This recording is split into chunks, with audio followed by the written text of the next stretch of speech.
Hello friend, কিটা খবর? আজ তোমার তান্ডা আমি দেখাইমু মিনারর সারা গালা ঘুরিয়া দেখাইমু, সব গালা একবারে ঘুরিয়া ঘুরিয়া ঘুরি ঘুরি দেখাইমু।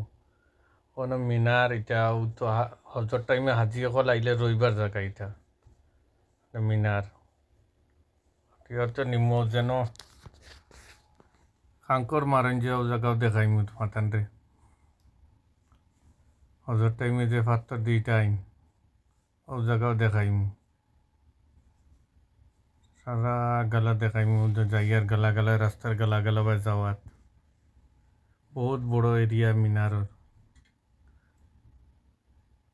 বাজুকে বাজু বড়া এটা হজর টাইমে এটা বা গাড়ি লইয়া যাওয়াও পারা যায় না, বুঝছো না নি? এটা দেখো দেখো আর পার ময়দানও পাহাড় ওটা দেখা যায় পাহাড়ে দিয়ে যাওয়াত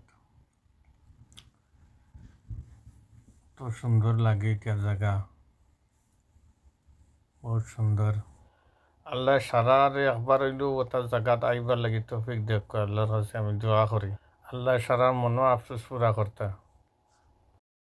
এটা জায়গা মানে অত সুন্দর জায়গা, তো মিনারর সাইডও গালাবাই যাই আর গালাবাই এটা হয় না আর পার ময়দানের পাহাড় হয় নিটারে। আগে গেলে দেখা যায় অন্য যেন ফাত্তর দিয়ে ইটাই ন হাজি হলে হজর টাইমে শয়তান রে